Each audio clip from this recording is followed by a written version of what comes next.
First question. I know you guys have purchased house and land together. What made you choose this route as opposed to purchasing land and building after? For me personally, um, growing up, my parents went through the process of purchasing and then building, and having that bit of experience. I didn't want to go through that because it was time consuming, in that you have to keep going and check on the land, and you have to work with all of the different contractors and those horror stories. So for me, I just wanted something that would have been a bit quicker in terms of the setup to get in and to get settled. So that was my preference. Yeah, and I just heard a lot of horror stories in with contractors. So we've often hear about the contractors not putting in the hours they're supposed to put in, and they're gonna be checking in on the contractors, and so a lot of different things in pertaining to building a house, variables that you would more have to look into. There are some that goes well, and we may probably hear from Christine earlier, well later on. She may be one of those that went well, but I know there's some that goes well, but majority of the time it would seem as though a lot more challenging in building a house than it is in buying a house on land and possibly refurbishing and suiting it to your needs. I understand because I have heard a lot of people encountering that issue as it relates to building a home. They encounter similar situations, even the contractor stealing some of the items that they have purchased. You understand? So, I mean, I can understand that process and even avoiding it altogether. So, I guess that goes into my next question as to what steps did you guys take to prepare for home ownership? We The steps that we took as well, looking around, of course. First, we had to establish what budget we could have, like how much we could afford for the complete package. Then, as we got into the process of actually purchasing the home, whenever we saw a good sale, like on some tiles, like some toilets for the house, just like different furnitures that we wanted to improve, we made sure that we were on that and we purchased during those periods and kind of just put down, so that once we got everything settled, we would have all those items accumulated and then we could just put them in. All right, sorry, the question was what steps we took. Yes, please. Excuse me. Yeah, as Philippa said, we we we we knew we were getting a house. So during that process, we looked for deals, and for like hotels, they do a lot of occasionally they sell off a lot of their stuff, and sometimes they're very good stuff, sometimes new stuff. So we were able to get some new toilets, new faucets and so on for another little miscellaneous items for the house because we knew that we would those are things that we would have changed or we would have to change. In addition to that, we bought paint, we bought tiles, we bought wood because we knew as well the kitchen would need refurbishing. So during Christmas we were able to get some good sales. So we were able to purchase some wood and store it by my brother at that time. So yes, I was saying in regards to leading up to living in the house, that was the process in preparing to moving in. Outside of that, financially, we were financially sound, so we know, okay, this I think we can afford ownership. And as I thought about it too, it made more sense paying towards my property as opposed to paying a landlord because the money is going in landlord pocket, whereas I could be paying towards owning something that belongs to me. So yeah, so then we started the process of looking, and it took some. I think I hardly remember it's 4 years now. We have the house, but I always advise persons not to rush into it because you might see something that you like today, but then next week you might see something better and more affordable. And then there are sales too that comes up in terms of houses or foreclosure houses and so on that you should take advantage of, that you could take advantage of. So I would say in looking for a house and land or whatever the case may be, just keep looking daily, look continuously and daily and don't rush into it. If you feel comfortable, you think this is the one for you, oh yeah, so I'll go ahead. But I would say no, don't say, well, I have to get this or rush and make a irrational decision. Awesome, awesome. I guess to summarize your guys' statement, you knew how much, I guess you find out how much house you can actually afford before going into the process, and then you guys then prepare for the things that would need changing in the home prior to actually purchasing it. I think that's pretty good. Pretty good. Okay, Right. so moving on. My next question would then be, I guess you guys didn't necessarily put a date. What date or how long would you say the process actually took for you guys as it relates to purchasing a home? Purchasing a home in terms of the settlement and to close with a bank, Yes, yes. please. That took a year, and it varies, but with each purchase that you do, because some people are faster than others, some are slower. Ours was a foreclosure, which is always a good deal, guys. If you see a foreclosure, pick it up, but don't rush, but pick it up. So we were dealing with two banks. So we had to deal with our bank that was doing the mortgage, and they had to liaise with another bank, because I think the lawyer that we used came with the bank, and the process was just unusually slow for us. It felt slow, but we also had some friends that it took them a year as well. But we're not sure what was the holdup, because it wasn't anything from our end. Because basically we just had to come in and sign papers ever so often and provide like a couple documents ever so often, but it was nothing dragging from our end. I'm not sure like what was the relationship between the banks, if it was because it was just a bank that we were purchasing it from, so they were a bit slower, but for us it took a year to close the deal. Yeah. Wow. Well, how did you guys felt during that process? Like, did you guys felt frustrated? Did you guys felt like giving up? Because I know some people during the process, they may feel as though, oh my gosh, this is taking too long. I don't think I can go through with this anymore. So how did you guys felt during that process? It wasn't anything for us. I mean, we were waiting, we were anxious at certain points, but we weren't anything. It wasn't bad for us because we were just using it as an opportunity to save and look for more purchases, look for some paint. We weren't hitting that heavy mortgage, so we just kind of continued to just pile and to just think about what we wanted to do, how we're gonna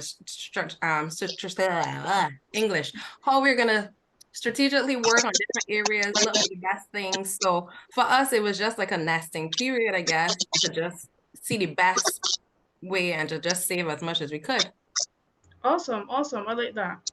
So I know you guys purchased a home, but prior to purchasing a home, did you guys actually carry out a home inspection to determine whether the home is in good living condition? What other steps did you guys take to ensure that it is livable? This is something you can move in right away. Well, the house, someone lived in the house before, Mm-hmm. and our the lady that showed us the house, she explained to us what the situation was, and there was electricity, there was water, everything was there already. So yeah, we pretty much knew it was livable. Philippa, she knew some I think engineers, Engineers. right? But they came and they inspected, they looked around and everything, and they said it was good. And we called in some friends and so on, and they looked around. So persons that had hosts before, so they knew what they were looking for. Persons with experience as opposed to we who know coming into this thing. So they looked along, we all looked around, and yeah, we all agreed that it was a good deal. Awesome. I like that. Thank you so much for elaborating on your home buying process. So now I'm gonna ask Christiane to jump in because I know that she had a different process to you guys as it relates to land ownership first. So I'm just gonna ask Christiane to jump in here a little bit and just tell us why did you choose to purchase land first as opposed to Philippa and Jairus' story, um, which is quite different from yours. Yeah, so I guess for us, I guess we always envisioned building our own home, and designing it the way we would want it to be. So we knew the parish that we were interested in living in. And so we would like drive around looking for sale signs and stuff like that. But how we found our land is my sister actually saw an ad on this and that page of marketing, for our land, and it was in the parish that we desired. And it was actually close to where we both grew up. So we knew the area very well. And when we saw it, we were like, yeah, we want to buy this. But at that point, we weren't ready to actually build. We didn't have plans. We didn't have anything like that. But obviously, we didn't want to lose the property. We didn't want it to go to somebody else. So we went ahead with the process of buying the land first. Awesome. I think the commonality between your story and Philippa's and Jaira's story is that you guys, I guess you guys did your research first. Like, you know, you wanted this house and you know you wanted this land or this particular area and what and where you want your land to be located, etc. So I think the commonality is that you know definitely where you wanted to live, basically. So I don't know if your process is different from Philippa and Jaira as it relates to the steps that you took to prepare for purchasing your land. So are you willing to elaborate even more as to what steps did you actually take to prepare to purchase your land?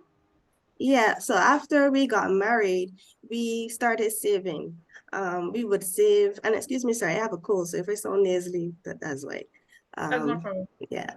So we would save a specific amount of money every month that was specifically for, putting down a deposit on land. And so with that process, we had to be really disciplined and diligent, because some months you don't really want to do it. It's like you want to spend your money elsewhere or do something for yourself. But my husband was very, very like strict in that regard. He said, we have this goal set. We want to do this. So we are saving this money every month. So every month we put down that money on the credit union. And at that time, credit union had, well, they still have it, but it was higher interest rates on their premier plans. So we would put down the money on the premier plan. It was getting good interest and stuff.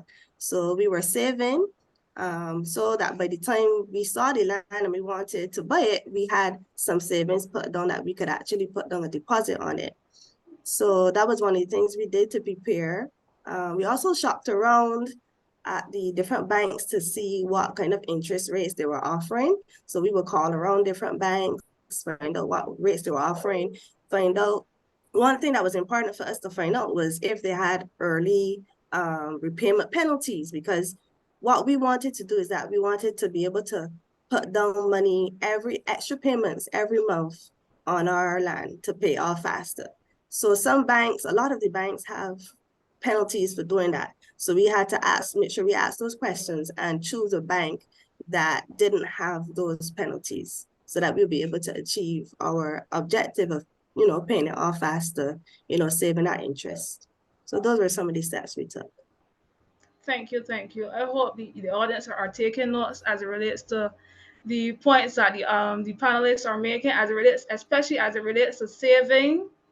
That was a key point that she had mentioned, and actually shopping around as it relates to the financial institution in which you want to take out a land loan from or even a home. So just shop around, see who are offering the best rates, which bank or which financial institution feel comfortable to you that you are willing to go with.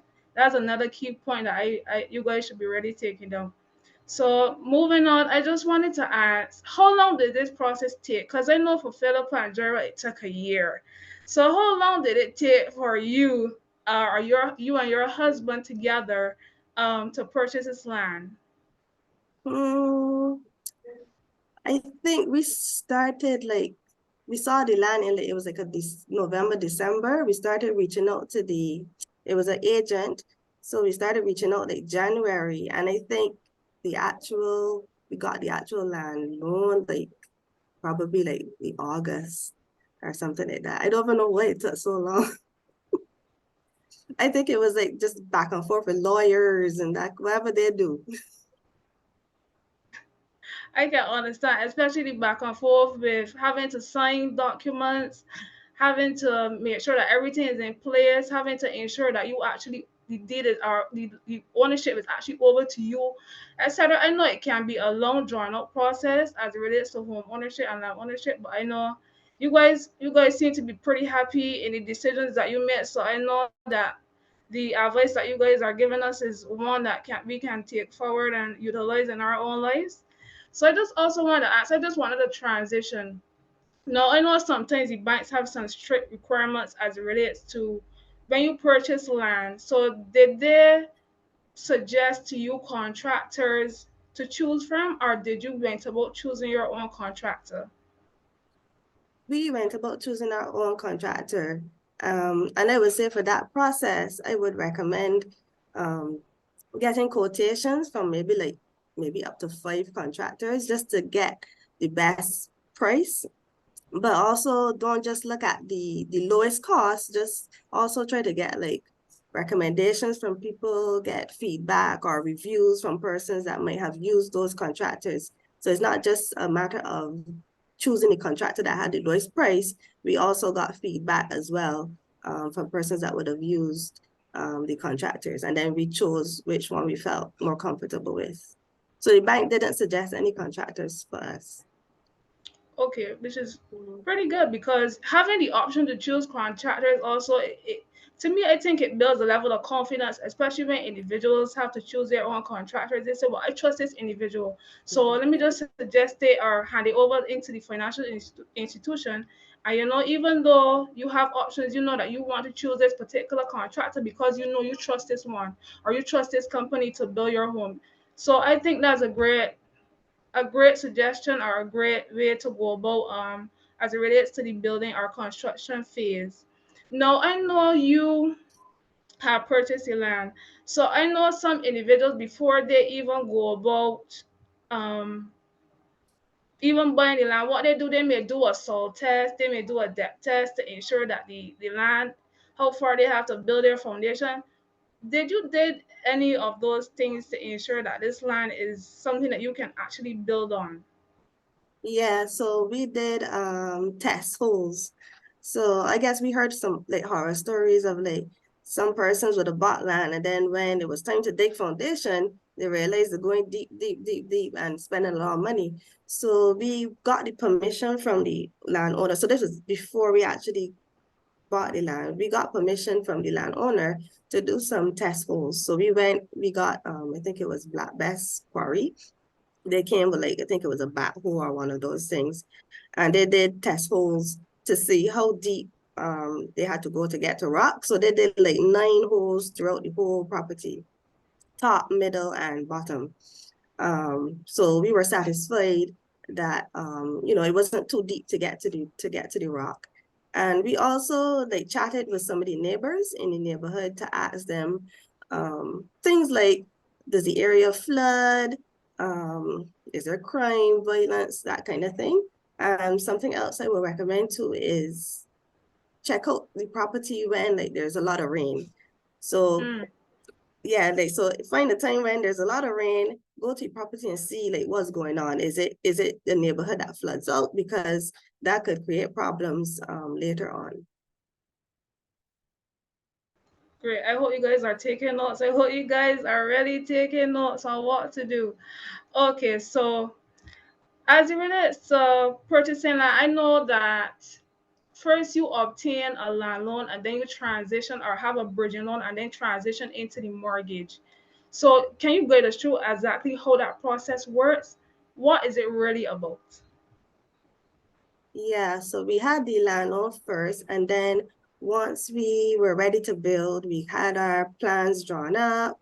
I guess you could use a, we call them a draftsman, or you could use an architect if you want more fancy stuff and want to pay more money to.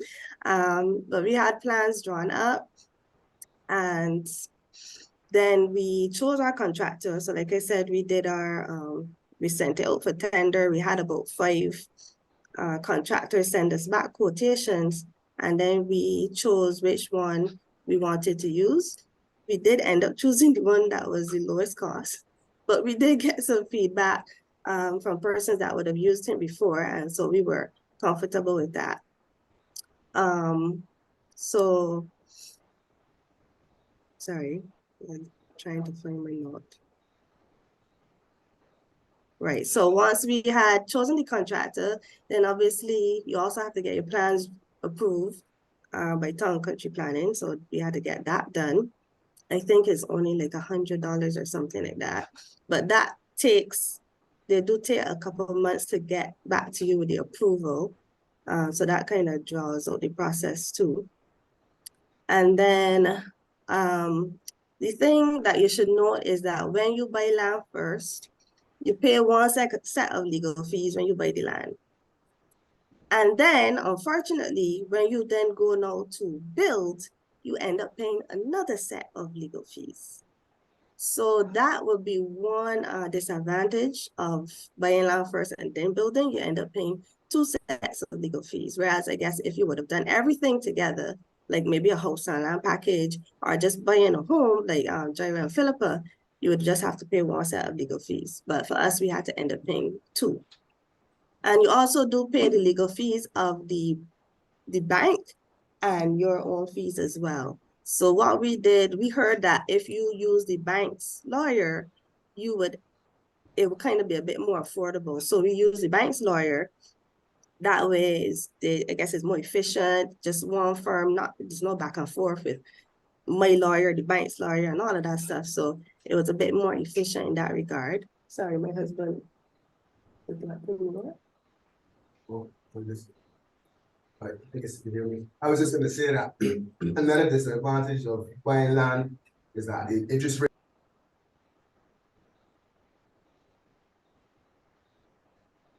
Sorry.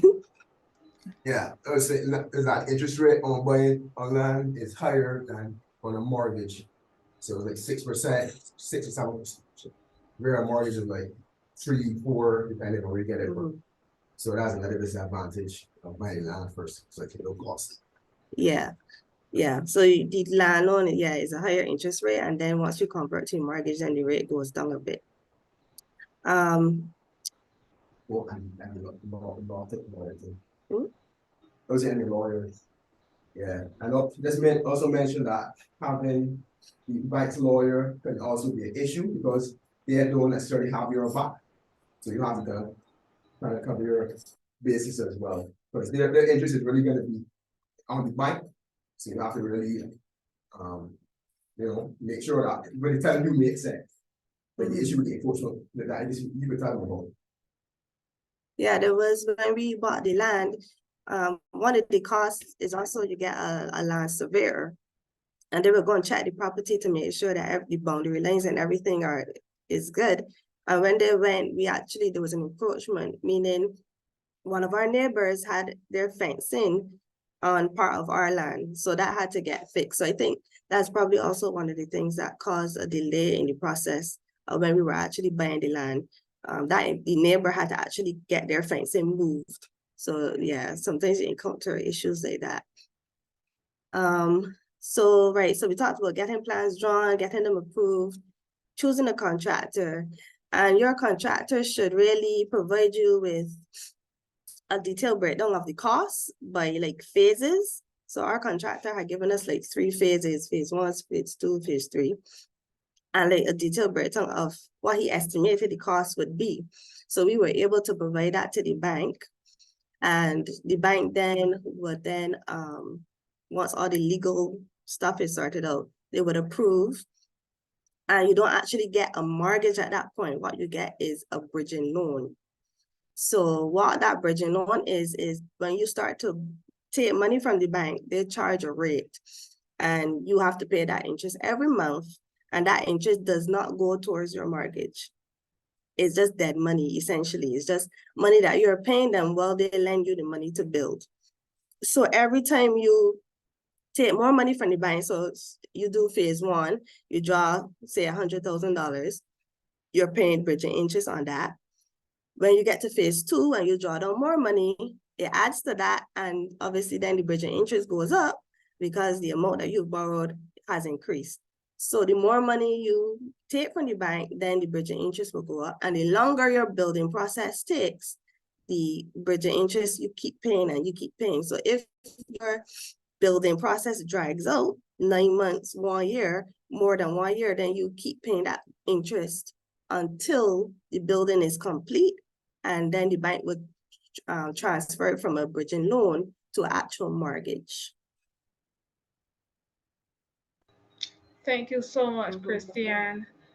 Just to summarize your points, you guys noted that first you guys had a draft money to draw out the plans of the house, and then you guys involve a quantity surveyor, just I guess the encroachment that you guys have received as relates to the fencing issue that you guys face, and then the contractor. But I just wanted to just start right there as it relates to the contractor. So I know some individuals may involve furniture in Mhm. their bill. So what really can be included in the contractor's bill or the contractor's pricing? Well, I guess it might depend on the bank, but for us, what we presented to them was just the contractor's breakdown. But then we told the bank, hey, we also want to include solar panels. So we got solar panels included in the amount that we borrowed. We also included money to buy furniture. So those two things we communicated that to our bank, and they were more than willing to lend, because for them it's a benefit, because the more they lend you, the more bridging interest you're gonna pay. So they were more than happy to give us the money for those items. And Great. another thing that I should mention is that then while you're building, you have to get a valuer to come in at each phase. So at the end of phase one, a valuer will come, they will check to see how far the property is gotten, and if the money that the bank lent you is being spent as it should for that phase. And they would then issue their report to the bank. And then once the bank looks at the report, sees that everything is going according to plan, then they would release the funds for phase two. And then at the end of phase two, you got to get the valuer come in again, and then they would then the bank would issue the funds for phase three, etc. And then once the building is 100% finally completed, then you have to get a valuation done again for the bank. Thank you so much, Mhm. Christian. I know your story is quite different from Jera and Philippa, which are the Josephs. I know you guys had decided to save up and purchase furniture, etc., for you guys' home prior to actually moving in. But some people actually have the option of adding furniture, etc., onto their mortgage or their loan. So thank you so much, Christiane. I'm just gonna move over to the insurance guy, Asher Jones Clark. Hi, Yes, hi, please. sorry, We're just just before you gonna move have on, you Denisha, we here. also had that option to include you in Okay, the so purchase. would you be willing to elaborate? Because I know Christiane and her husband, they included it as part of their loan process. So did you guys? I know you guys had the option, and you guys decided to, okay, well, we're just going to save and purchase furniture prior to owning the home. But just thank you. You want to elaborate a little more?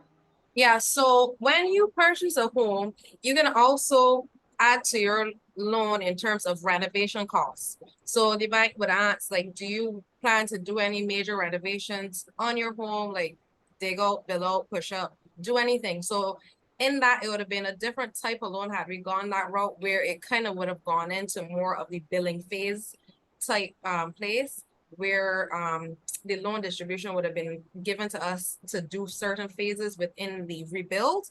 But if you are purchasing a home and you do want to do major renovations to that property, the option is there as well. But we just didn't opt that way. Awesome. Hello, good night. I hope you guys are already taking notes as to what options you guys have. Thank you, thank you. I'm just gonna have the insurance agent jump in here quickly as he elaborate on what is property insurance and why is it so important as it relates to home ownership.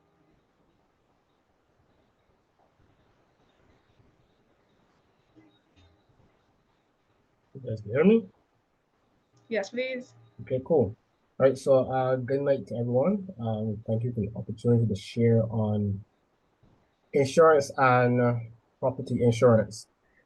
Firstly, I would go into, because I know insurance is one of those topics that we don't necessarily like to talk about, but it does have its value and does have its use. So before I go into actual insurance, it's important to know what the insurance is be used for. So insurance, and I'm gonna try to make it very simple. Insurance at its core is about managing financial risk. Okay, managing financial risk and protection of what you value. Okay, as it relates to the banks, we have now a case where the banks are within contract. You're asking for insurance policies and also property insurance throughout the process of either at the beginning of the loan or at the end where the property insurance then goes into homeowners insurance. So what is the insurance really used for? So because you are borrowing from the bank, it is a loan, and the bank needs some security to say, well, in event of if you pass too early, or we can get back this money. Okay. So that's really the purpose of the insurance, looking at the collateral side of it. And because a mortgage is a long-term commitment, the insurance is to be used as a long-term leverage or long-term collateral.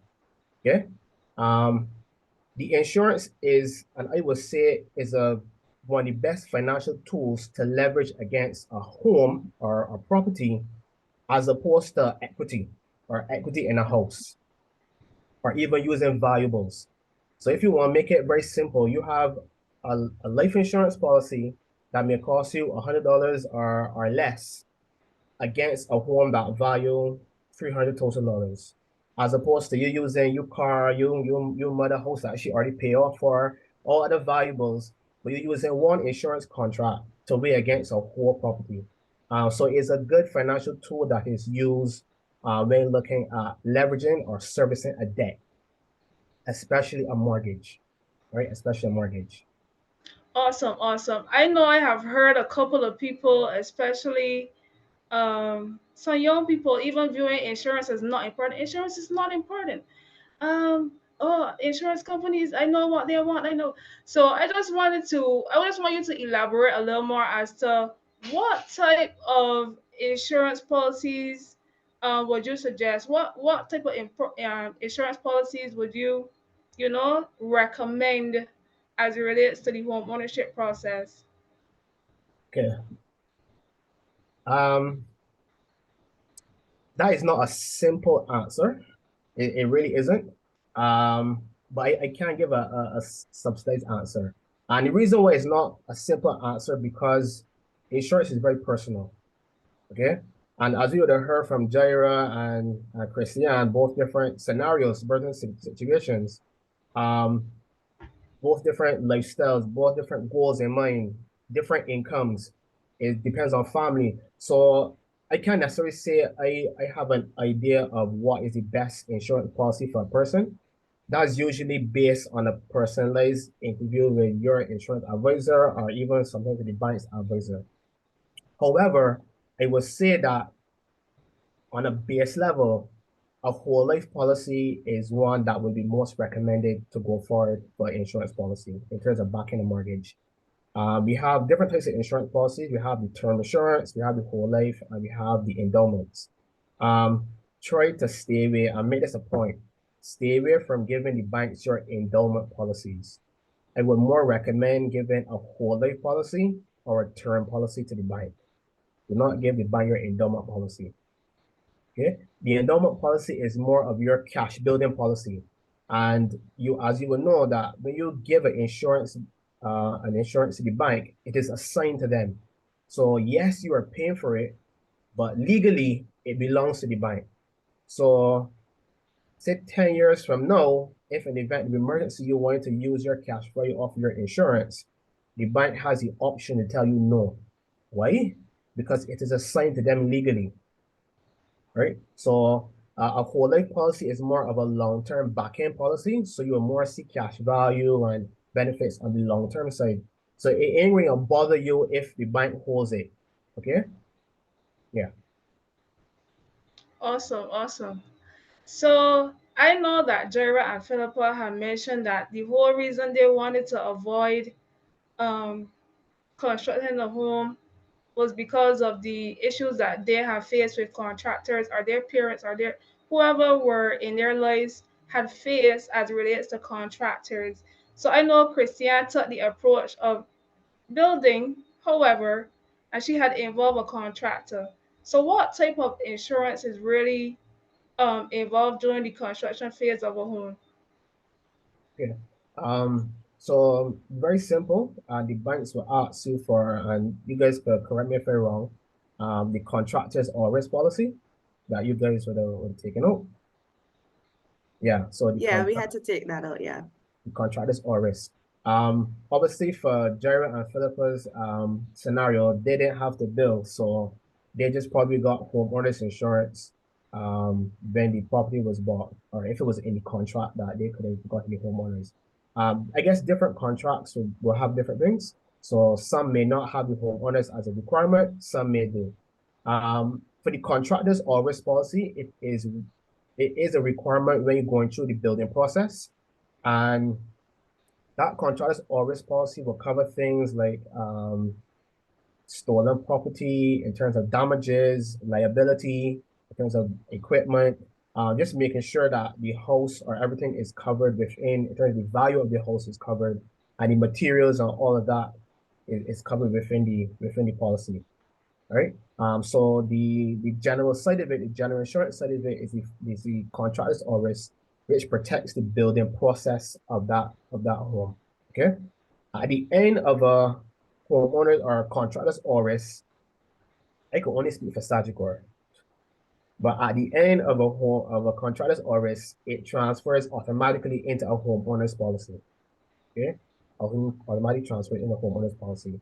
I will say that when looking at homeowners policy, and then you guys kind of mentioned it briefly, is looking at the location of your home. Is it flood prone? Looking at your neighbors, because you could got a nice little wall house something, but your neighbor got a shaka, and if the rain, if anything happen or a hurricane and he roof blow off and hit yours, then what happens? So you still gotta look for the structure of the housing around you. Also, you gotta look at the aspect of, is your area a crime prone area? People might be looking into Call of Duty. So you gotta look at that aspect as well too when looking to area and if it's important to have a homeowner's policy. Because remember, insurance is about risk and it's about protecting what you value. So if it is that you take all this time to build this house and all this time to put all your property and all the equipment and the furniture and everything in this home, it makes sense to put aside some money to protect that because it's valuable. Okay. Thank you so much, Asha. Really appreciate it. So we know that there are different processes, steps. Every situation is different, and every individual is different, and the way how you may go about it or the parties that you may involve during your process is quite different. But I hope you guys are still gathering information as it relates to home ownership, land ownership, and even the aspect of insurance as it relates to this process. So currently, I'm going to transition over to Shanika, who will take us through the final phase of this session, which is concluding after purchasing a home or land. Thank you, Denisha. Thank you, Denisha, for doing an excellent job so far. Also, thank you to the panelists. So basically, this is kind of a wrap off so that we can open up the floor to questions that the participants may have. So if I start with Jaira and Philippa, just to summarize, were there any unexpected expenses that you would have incurred after purchasing a home? Like things that you wouldn't have known about and that, you could have probably prevented or wish you had known about and that it ended up being a cost to you. The only thing really that I could think about, I shouldn't really like say I regret doing really, but when we changed our windows when they did not need to be, like we fully take them out and put in brand new windows. But apparently you can actually fix a window that's inside the wall. We didn't know that until afterwards. And then one of the windows we made smaller because we thought because it's a bathroom window. So really small window is fine, but actually that window air comes through that window. So now because the window is smaller, the room now is because the bedroom and bathroom together. the room now is hotter because of it. So yeah, those are little minor things that if we knew beforehand, we probably would have got bigger in there and then just fix the others and save a few $100s. That's quite interesting. Who ever thought that some windows could have caused that issue? Yeah, It is. yeah. I know the room is a lot hotter because Yeah. of it.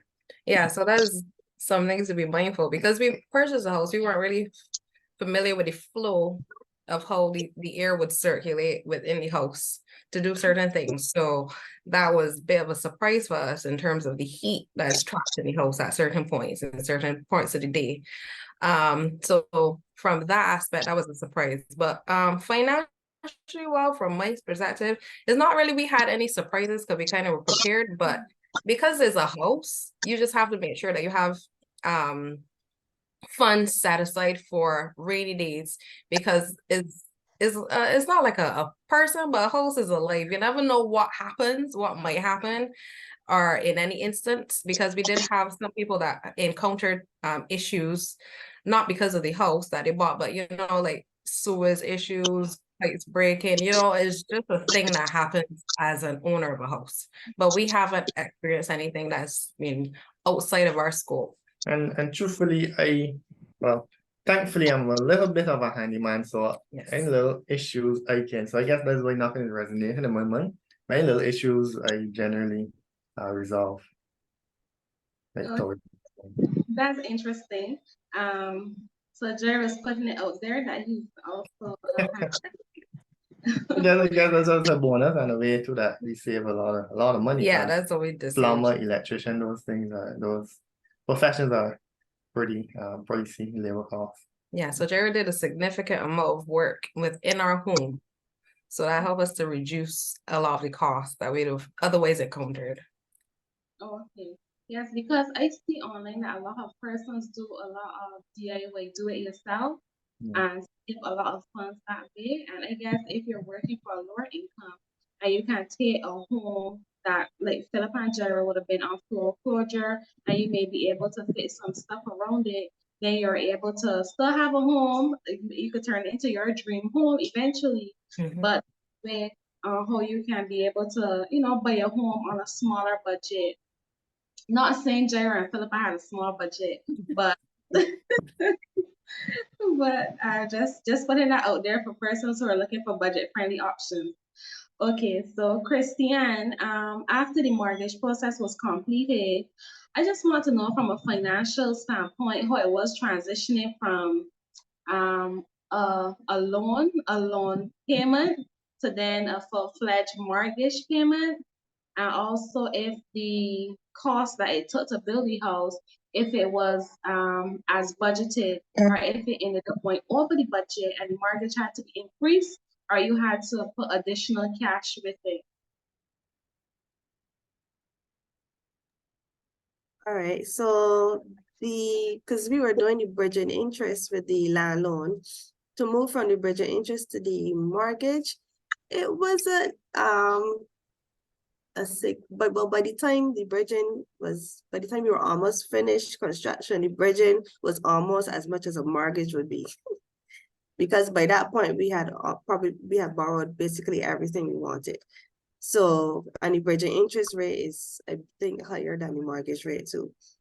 But the transition, we had already, known what the bank's interest rate would be. We knew what the mortgage would be on a monthly basis when it converted. So we were prepared for the amount that the monthly payments were going to be. And what was the second question? Oh, and the second question was if you guys were able to stay within budget, or if the mortgage ended up increasing, or if you had to put cash for additional expenses that weren't a part of the original plan. Oh, well, while we were building, there were a couple things that we decided to do. Like, we hadn't budgeted to get like a walkway done around the outside of the house, but while we were building, the contractor suggested it, and we were like, oh, that would be a good idea. So we did that. So that was an additional cost that we didn't budget for. Anything else? He had changed, well, during the building as well, we changed the design of a couple things as well. I'm trying to think. But I don't think anything was totally over budget. We did include, like I mentioned before, we included solar panels and we included the furniture. But other than that, I don't think we were significantly over what the contractor had quoted. Oh, okay. That's interesting. I guess it's good to know if you're trying to build within a certain budget. I know persons talk about, materials increasing and then, something happening in midway, and then you're like, okay, it kind of delays the whole process. So thank you very much, Christiane. And then for our share, you would have mentioned the whole life policy. For those persons who have a insurance policy, I may call it whole life, some people may call it term life, but who have an insurance policy, who already have a home, but would like to, carry out repairs or would like to do some renovations, can they use this insurance policy to take out a loan? To repair their home or to do renovation? Good question. And unfortunately, the answer would be depending on the type of insurance you have. Usually, when you are now going forward for a home, you got a fresh insurance policy, and that insurance policy is already used against the coverage of the mortgage loan. If a separate loan is needed, it means that the insurance has to be equivalent or has a little bit more room to cover out that extra loan. For example, if the mortgage is 200,000 and you got insurance policy that's 200,000, then obviously you may have to get another insurance to cover if it is that is a long-term investment. But if in the case of repairs, a repairs is a short-term loan, and the short-term loan is always against the cash value of the policy and not on the coverage of the policy. Okay, so you will find that policies from before would have built up cash value enough, but a new policy will not have the cash value. So when the banks are evaluating the usage of an insurance policy against repairs or short-term loan, it is not on the coverage of the policy, but it's more on the cash value. So if your insurance policy is new, more than likely the bank will not accept it as a short-term collateral. That is very interesting. I thought it was based on the value of the insurance and not necessarily, I didn't even think the cash value mattered at all. So in this instance, before you had mentioned the endowment plan, never used it.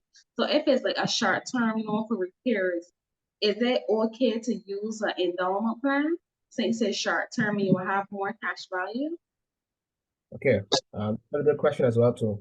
And it really depends on the type of endowment you have. Due to our economic environment, cash values of a policy may not build up until probably like year 4, 5, 6. I don't think year 4, 5, 6, and it will not be significant enough that you can might as well save that over time, right? And use normal savings to build up that over time to things. So it's not to say that yes, you can, but the endowment policy, as I said, when you take a loan, you assign that policy to the bank. And because that is your cash building policy, the banks can hold on to it. If for example, you had another loan with the bank can still hold on to that policy that you have, even though it may be assigned to them for a particular reason, they can still hold on to it if you have an outstanding. So you try to stay away from giving a cash building policy to the bank. Try to stay away from it.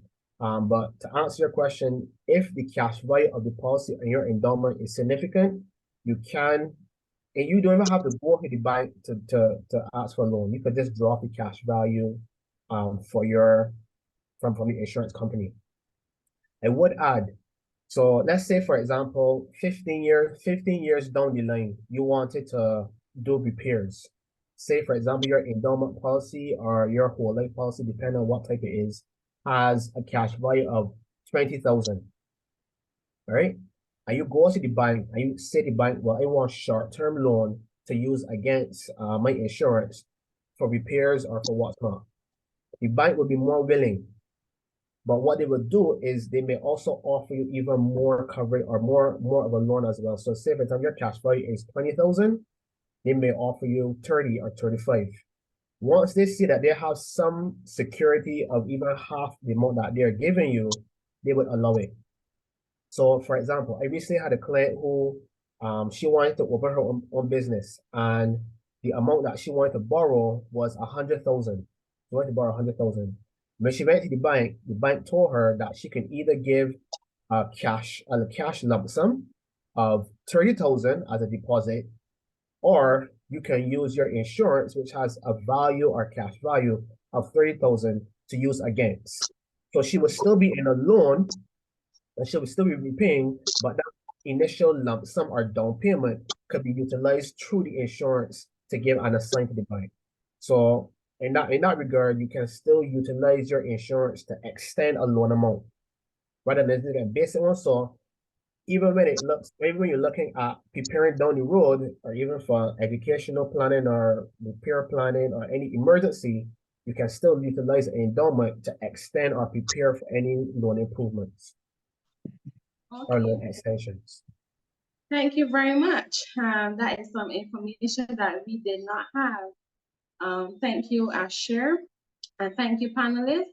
I will now take this opportunity to open up the floor to the participants. But before we do so, we had some questions in the chat from Latoya.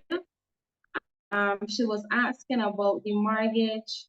So she was asking about the bridging loan, and so if you're building 2 stories but decide to build the first floor and the second at a later date, if it will continue the bridging loan until the second floor is finished. So what she's basically asking is if you have phase 1 and phase 2, that you have a bottom floor and a top floor. If the bottom floor is finished, if the bank is still going to keep charging you interest until the second floor is finished.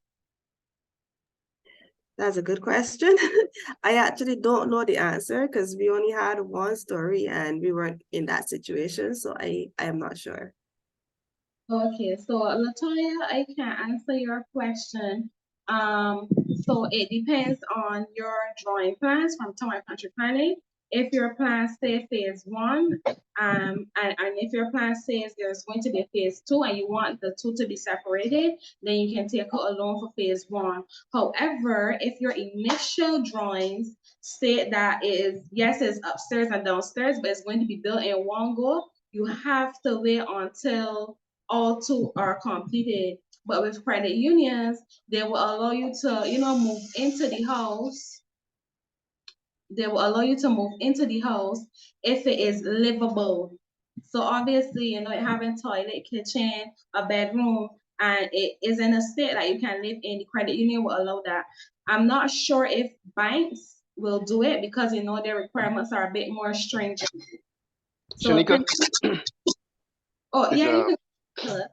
Yeah, all right. So to answer the question, so this Christian I can't remember, but yeah, once the building is livable, it should be able to convert over to a mortgage. But depending on the and I guess that's where it have to be on your P's and Q's, because our bank was pretty much telling us it had to be 100%. But I personally believe it was probably their attempt to keep us in bridging a little longer, because I had other friends that they said once you have the roof on, the guttering, and the house is in a livable state, and the town and country planning come and do the assessment and say, look, this is legally a house, and you can live in it, then you could convert to mortgage. But our bank was insisting it has to be 100%, which was not necessarily true. In the end, we ended up getting it converted over, and we were like maybe 97 or 90 something percent, and they were fine. But so like that's where you have to really be. Sometimes you have to push back and don't always accept everything at face value when dealing with these institutions.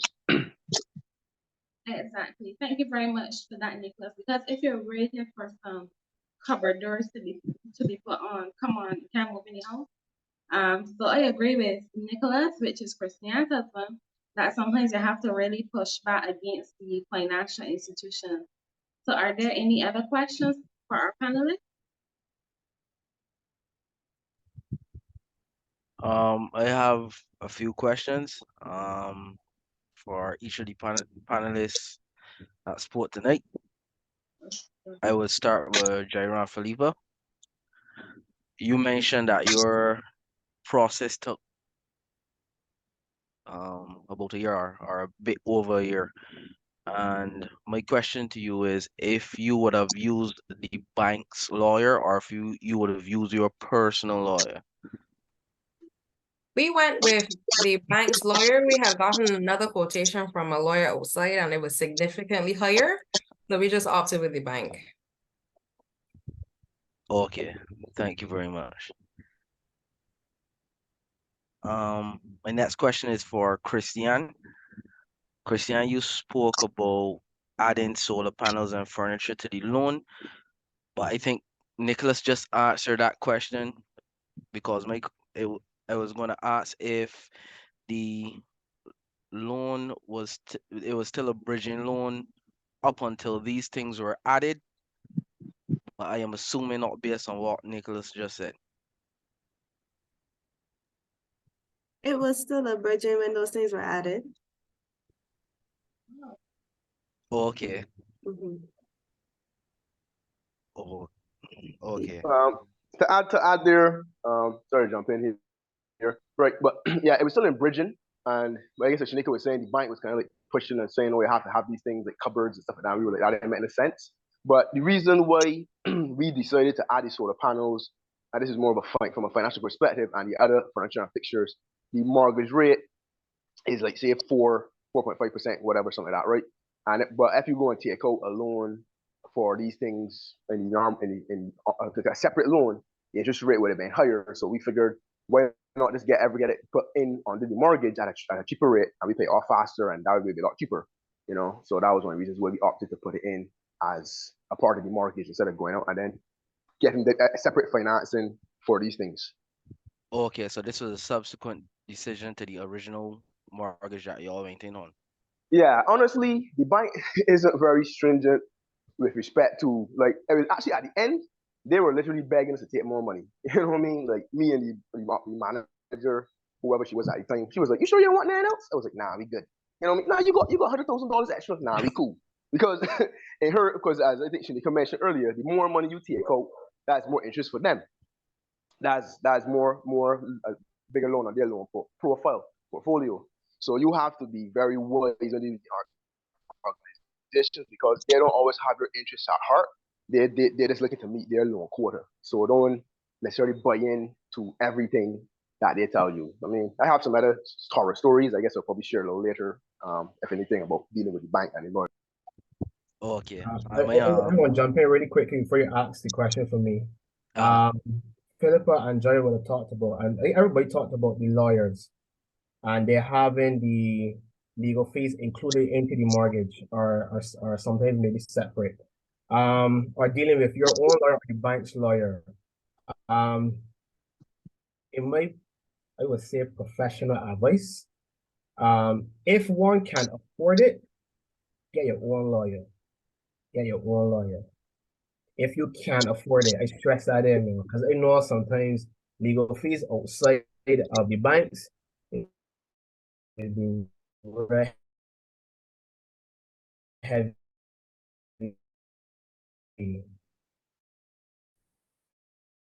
It's a source that, because remember, you technically own the house, but you're still paying for it. So if there's any legality, I think someone's mentioned it, the bank's lawyer will not fight for you. The bank's lawyer is in the interest of the bank. Even when it comes to reading your contracts and understanding your contracts, everything's come back to, people say the fine print. You need to understand your contract or the deed that you're going into your house. If there's any stipulations, if something were to go outside of that arrangement or that contract, you need to understand those things. And the bank's lawyer does not all the time go through certain things like that with you, right? So I would say if it is that you can't afford it, to try to get your own lawyer to go through and it makes sometimes the process much easier as well. But as I said, that requires planning, saving, and money and time, right? But and then also, some of these persons get their legal fees separate. If possible, try to just push that in the mortgage one time and go from there, right? But Share, share, but there are certain requirements. So for certain financial institutions, you just can't add legal fees into a mortgage. Right. That would say if you can put it in, then yes, certainly. For example, Sagicor Bank, the new bank, it does not allow for us for a separate legal fees. So certain banks do stipulate that you must have legal fees separate. But if they do give you the option, remember to go through if you're a lawyer, if you can put the legal fees into the mortgage and go from there. But it all depends on your financial situation as well. So yeah, I just want to make that point. Okay, so your question. Okay, before Michael goes on, I don't okay. want persons to feel negatively about using bank's lawyer, because there are benefits to using the bank's lawyer, and because you are paying them, they are contracted by law to also represent you. So they're going to, and they are in your best interest, and they're in the bank's best interest, because they want to ensure that you get a property that has the correct paperwork. Because if not, the bank is holding those to the deeds. So then, so they're going to try to make sure that all the legal work is clear. So it's not one, it's better than one, just so that person don't have a negative. Well, I would add and say, well, to Asher's point, I agree with him, and I even spoke to the attorney and that advised me the same. But as Shanika said, yes, the lawyer is supposed to look out for you, but you have to cover it, because I was saying to Christiana to mention this, when we had the encroachment, we had to get we got the land survey done, and we had the encroachment, and we got it fixed.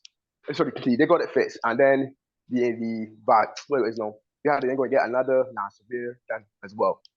And the lawyers literally come and said to us, "Oh, we got to pay for this additional land survey to make sure that the encroachment was addressed." And initially we were going along with it, and I was like, "Okay, that's fine." And I said to myself, "Why am I paying for this? The person that's selling me the property should have made sure the house was clear of any issues before it was sold. That is not my obligation as the buyer."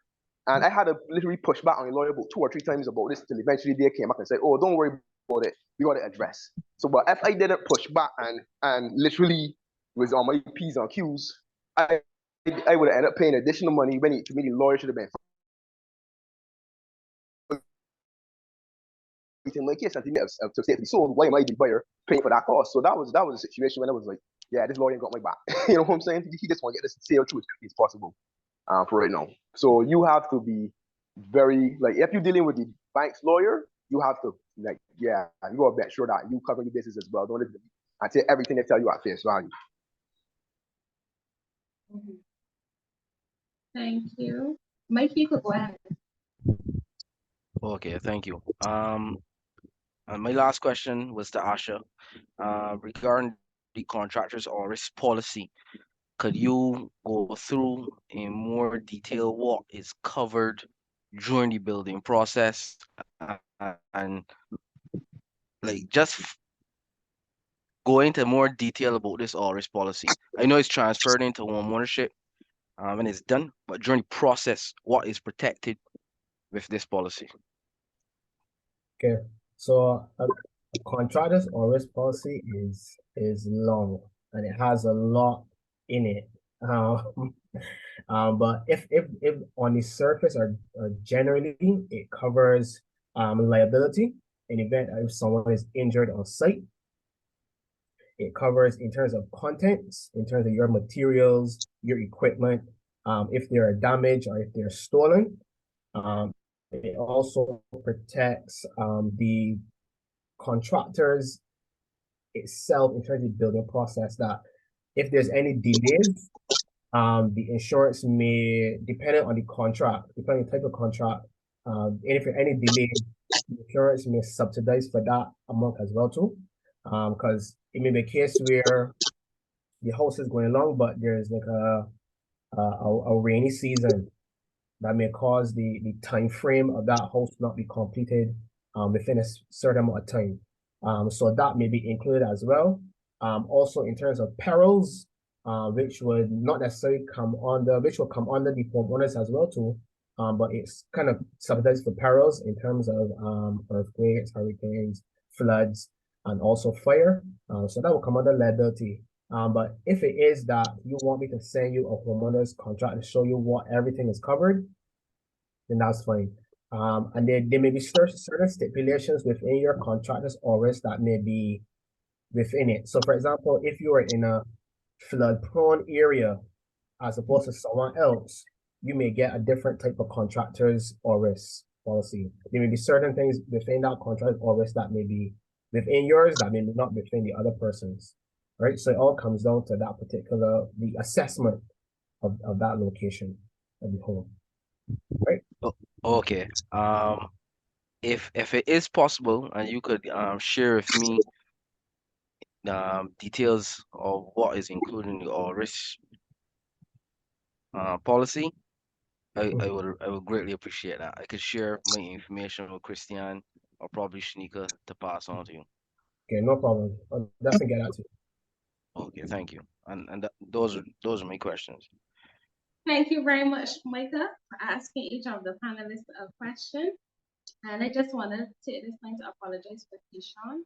He was having some technical difficulties with his Wi-Fi and logging on. So I just wanted to interject that there. So do we have any more questions for the panelists? Even if Denisha may have a question. Though she's been asking all the questions all night long, but do we have any other participants that would like to ask a question at this point in time? I can't remember if sorry, I have a question. I can't remember if Christian had mentioned the time it took to build the home, her home. How long it took that process took?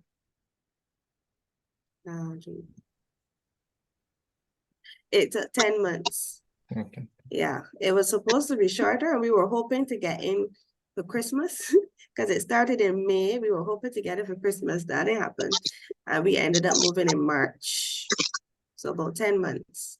Okay. And it was right before COVID hit. So we're getting it tight. That's I have a question as well.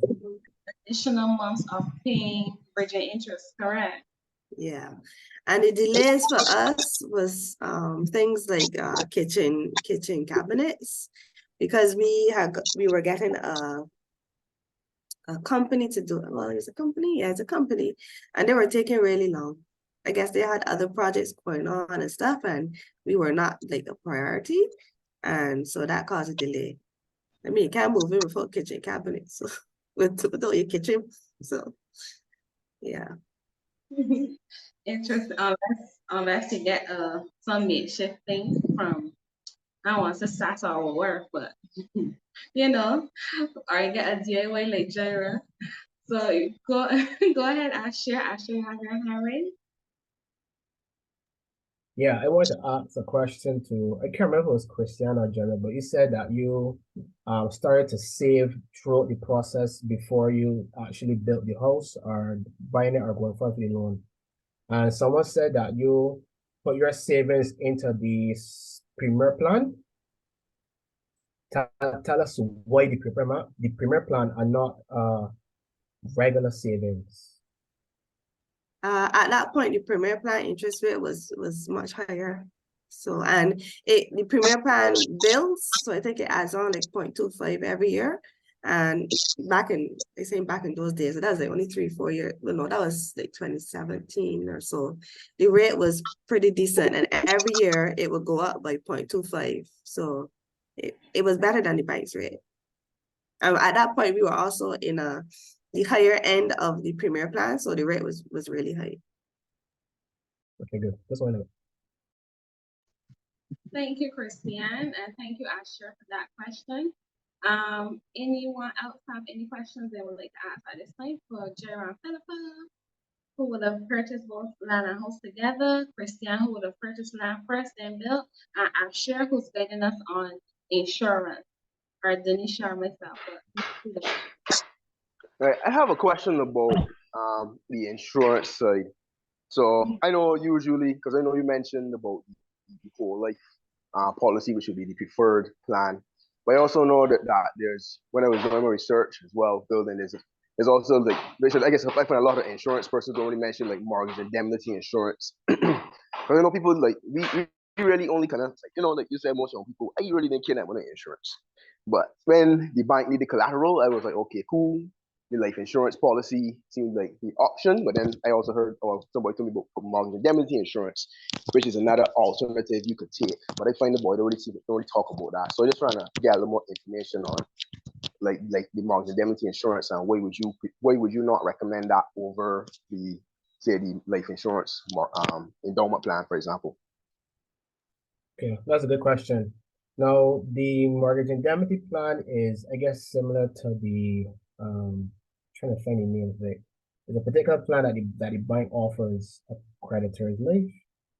Creditor's life, yeah, I think that's a creditor's life, similar to creditor's life.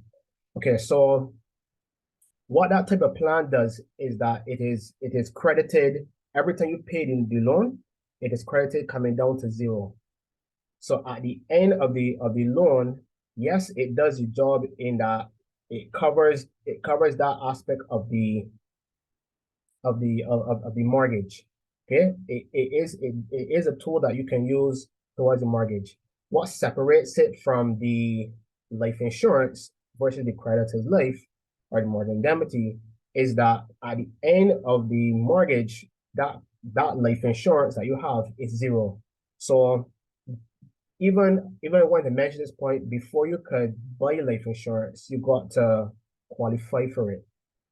So say, for example, you could not get additional life insurance after the mortgage. Say you had a medical issue, then that insurance that you have, you can't get that back. That's just strictly to the bank. There's no personalized use of it. You can't use it for anything else. Once it's there, it's gone. It does not carry a cash value, so there's no back-end money coming towards it. So the bank sometimes uses it, and there is value for it in that persons who may not have as much cash disposable, but still want to use a life or that type of policy or tool to cover that loan. So my advice, the difference of why a life insurance is better is because a life insurance is more personal, and life insurance takes into account not just the home, but it takes into account family as well too. Family, it takes into account estate, it takes into account disability as well too. The mortgage indemnity and the creditor's life does not. That even goes into the whole question in that, remember, when you are looking at a mortgage, it's a long-term commitment. And bringing things into perspective, you depend on your income to pay for your mortgage. But what happens if you have a critical illness or a disability? That can tremendously stop the flow or the capacity in which you pay your mortgage, because it's dependent on your income. So if you put this into a scenario, say you are working and everything is good, but you get a stroke, you get a heart attack, something happens with a critical illness, or you get a disability. Are you still able to work? Question one. Two, are you still able to work at the same capacity to pay that mortgage? Or is it a case where no, your partner or the person you're paying the mortgage with, most of that payment now is transferred over to them? So we're looking at all those things, and we're looking at an individual life insurance as opposed to one that's just used to subsidize just the home. Okay, so life insurance looks at everything in totality. Okay, looks at everything in totality. I share. Mm-hmm.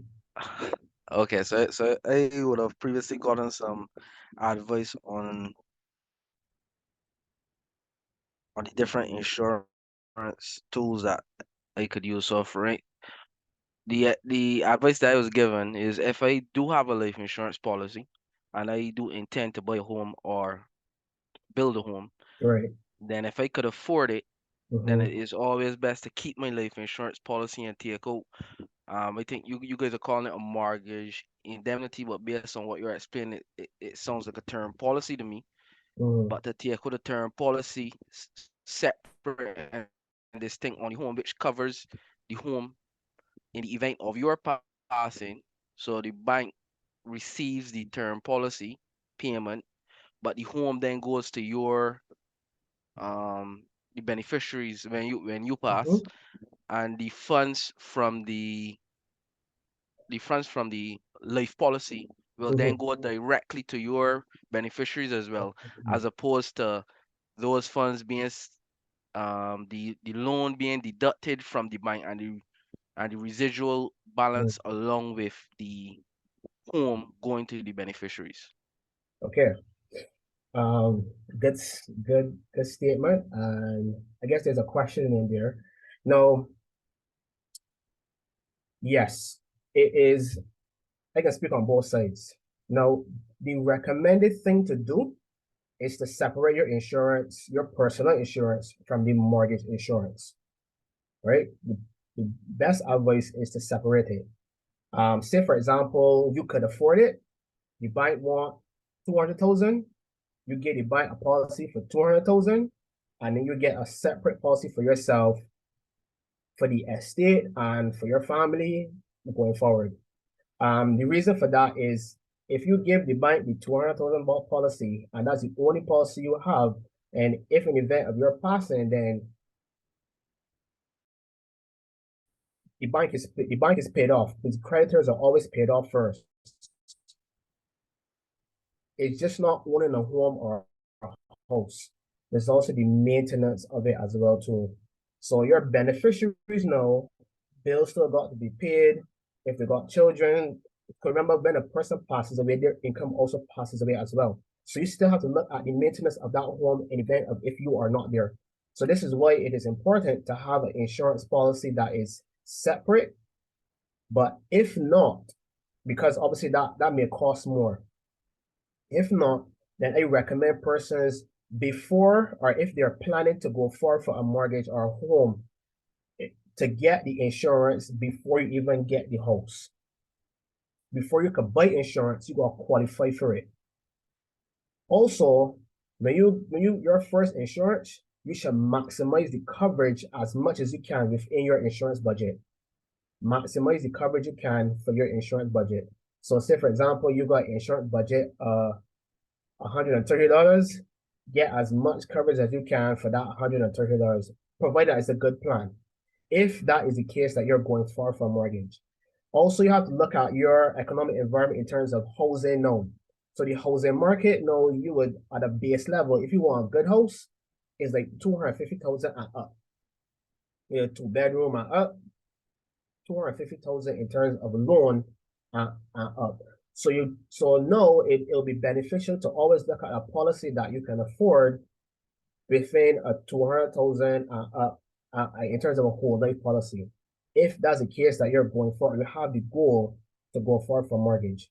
But yes, the person is right in that if you can afford it, to separate your policies, but if not, to maximize your coverage. So last example, suppose you cannot get an additional insurance. The reason why you will maximize your coverage when you're young and now, in that if the bank is calling for 200,000 and you have a $400,000 policy, the extra remaining can now be used for the family and estate and beneficiary. So say for example, I had a policy that's 400,000 now, and say 2 years down the line, I had a pre-existing condition that could not qualify me for any more. Now you would maximize wise financial thinking would have said I maximize my coverage so now I can cover the home or base level home and also beneficiary in that one policy. There are instances where a man can only afford one policy. A man can only afford one. And in that one policy, you gotta do every single thing. The man budget tight, and you can't do no more. So as an advisor, you gotta look and see, you know what?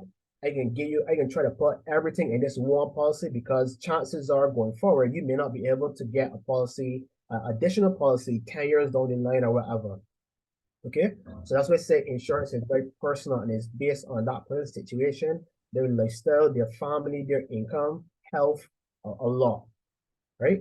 So did that answer your question? Yeah, that did. Thank you.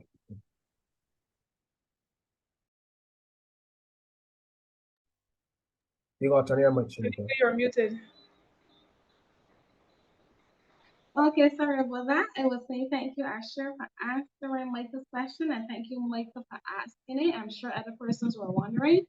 And I've also heard of a story from a loan officer where it was a situation. It was a couple, they had owned the property, the husband had passed away. He was the main source of income. The wife could not afford the mortgage payment. And like Asher said, if it is like a joint mortgage and it's creditor's life, there's still a name on that policy. So that other person that's living, they have to pay. But if it is like a whole life and they have the personal policy and it goes into the estate, they can use it to either help pay off or they can use it to do whatever to get back on their feet. So I do think that persons, you have to really be educated in terms of what type of insurance you use, how you use it, and know when to use it. So thank you very much, Asher, for giving that in-depth explanation. So do we have any more questions before we get the final thoughts from the panelists? Hi, good night. I have a quick question. Apologies, I came on very, very late. I wanted to know, is it better to go through the credit union or through commercial banks with regards to applying for a loan? I don't know if this would have been touched on before.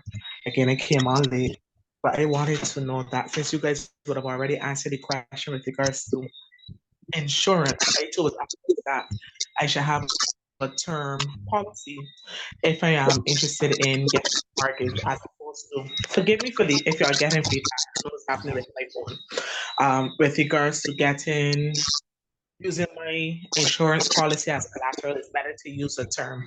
But I wanted to know if it is better to go through commercial bank or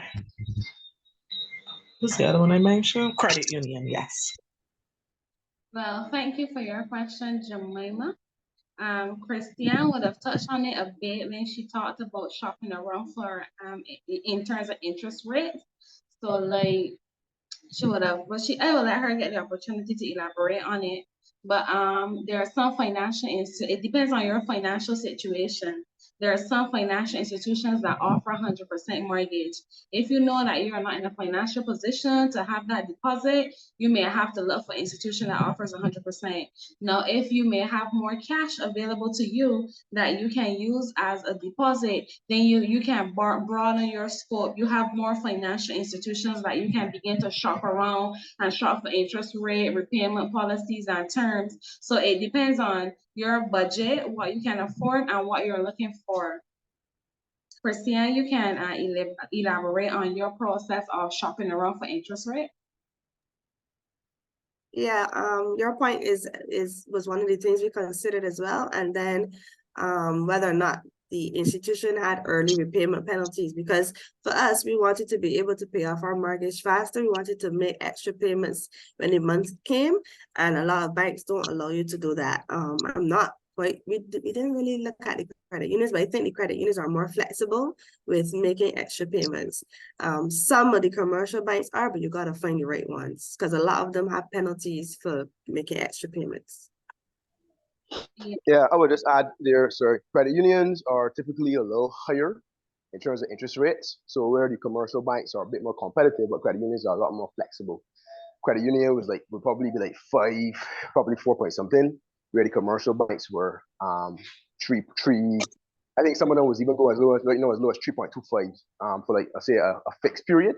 So those are things you have to look at as well too. And I would also say in terms of like Christian mentioned about early repayment, that's a big thing now. A lot of them are being lazy for that. But also asking about like refinancing as well. So because even recently we would have then going back to institutions. So even after you look into a loan, the mortgage, you could always go back because I mean the bank's fighting for market share right now. So if you go and say to them, hey, look, I go to Republic Bank just to name one, and they're willing to give me 3.25 to come across. You give me 3.75, do something for me. Trust me, your bank will probably jump through hoops because they don't want to lose that much to change as well. So you got to make sure the institution that willing to work with you, and also I guess we learn as well, make sure that the processes and the administration side is user friendly. Because I found our bank's process and administration was not like I wasn't really too impressed, honestly. Many times I was considering changing over because to me they kind of mess this up a bit coming on to the end, and I felt like another bank would have treated this a little more fairly. Oh no, I'm sorry that you both had that experience. I want to jump in here really quickly as well too.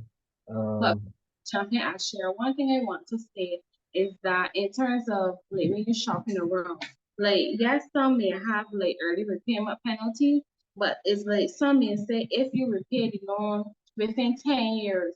So if you know that you are not going to repay the loan within 10 years, and you maybe say, yes, you have a 30-year mortgage, but you're looking to pay off in 15 to 20 years. So you may not necessarily want to take that financial institution off the list because you know that you are not going to pay off in 10 years. You may pay off in 11 years or 12. So the penalty wouldn't affect you. So all those things you have to, look at your capacity to repay. Was the longest term you're looking to have the mortgage for? And all of those factors to help you. You can go ahead and share. Yeah, thank you. I was just gonna mention on that point that you made as well too. That just because there is a penalty, the penalty may not be stipulated in the period of time that you had intended to pay off the mortgage. So don't necessarily take them off of the list. Yes, someone mentioned that the credit unions are right now higher in interest, but they're more workable in terms of negotiations and movements there. Another thing too is when it comes to the different percentages that the banks offer. So it may be 100%, or a bank may be offering 97, 95%. Now, persons may not understand what 100% means that the bank will pay you 100% of the loan. But that can sometimes come with a lock-in. So a bank may offer you 100%, but there's no equity remaining. So sometimes the bank may say, well, you have this contract with us for 100%. So I guess sometimes or some instances, if you want to go or leave, it may not necessarily be the case. You may not be able to leave that institution. Sometimes, I'm not saying that is the initial thing, but sometimes there's a case where the contract may not allow you to. I've seen it before. I've actually seen it where the person was not able to get out. And they had to do some renegotiations when it comes to that particular institution.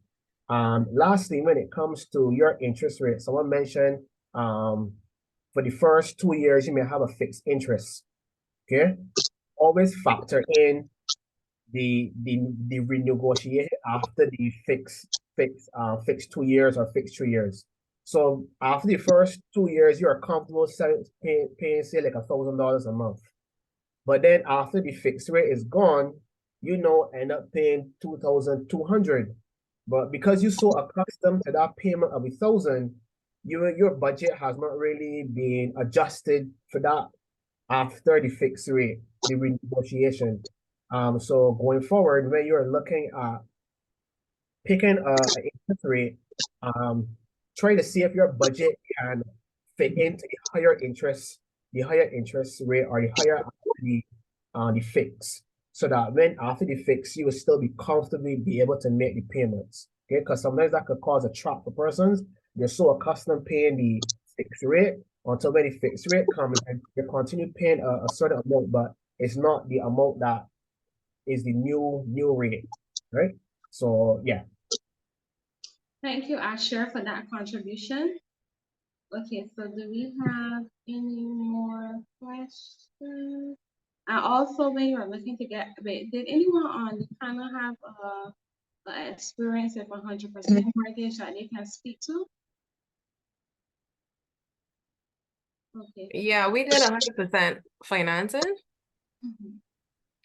which in itself is that you basically have two loans. So you have a loan up to, is it 80 or 90? I think it's 80%, and then you have another loan. It's the remaining 20% that would make up the 100% loan. Well, that's how our bank did it. I'm not sure all banks probably don't do it that way. Yep. But that was how our breakdown was. So it was two loans that you're repaying at the same time. Right, with one lump sum. Well, one lump sum. So you're paying out one lump sum, but it goes towards two loans. All right. That make it the 100% Well, financing. we paid off the 20% earlier. So now you're only paying the balance. That is very interesting. Thank you very much for sharing that experience, Philippa and Jaira. Yeah, because every financial institution is going to be different. Everyone's personal experience will also be different. So, do we have any more? I believe that we can look to wrap up after maybe. I have a question for Jerry and Philippa. I know you guys got a for property that was for under foreclosure. How did you guys go about getting that property or finding out that it was going to be foreclosed? And then how did you guys get selected? Because I'm sure other people were probably interested too. We worked with a realtor, so she knew about the property. So we were just kind of going out on like a drive one day, looking at certain houses, and then she just told us, "Hey, I also have this foreclosure." So if you work with a realtor, they know like the houses that are foreclosure, because the banks would reach out to them and tell them. Also, there's sometimes, which I've seen, some banks advertise that, "Hey, here's a set of properties that we have on a foreclosure list. Come and check them out." So you just kind of have to be asking questions, ask the realtor, and just looking online to see like when the bank posts those type of announcements. Yeah, and how we got selected, I think we were probably just first to put in the bid. Maybe. And we were almost 50% of what the house was valued. So we got through, I think our realtor told us that's probably the fastest that the bank approved it, because we sent it today and we got it like tomorrow. Yeah. Approval. Yeah, so. Because the bank is just interested in getting rid of the property. Wow, wow. And for those who don't know, Jaira have a really nice property, and they have really made it personalized. You can see Jaira's DIY, and they have a lot of land on it as well. So it's not like it, because it's under foreclosure doesn't mean it's shabby. You know, it's just that the person that was paying it couldn't afford it.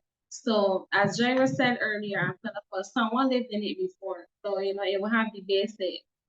All right, so thank you for that question, Christian. On that note, I think we can. Well, Keyshawn is on. Keyshawn, thank you for making it. I'm not sure if you'll be able to unmute. If you can let me know. Hi, good night. Good night, good night.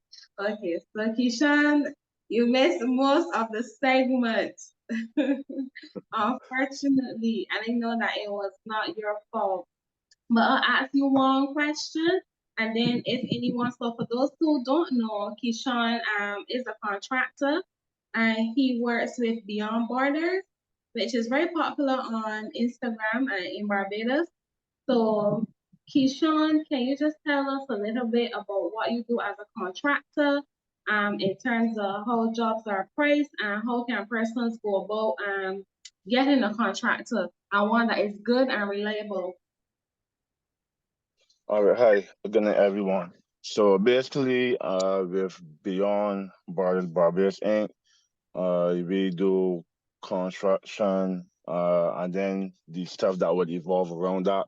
So the engineering, the builder's estimates, the quantity surveying, land valuation, and so forth. So we also do some importing and exporting. So where it is that a person may need furniture, appliances, and so forth, we do that as well. Now, in terms of the whole construction process, it would vary based on if a person is going through the mortgage process or if they're building cash. So if it is that someone is going through the mortgage process, then they would have to bring they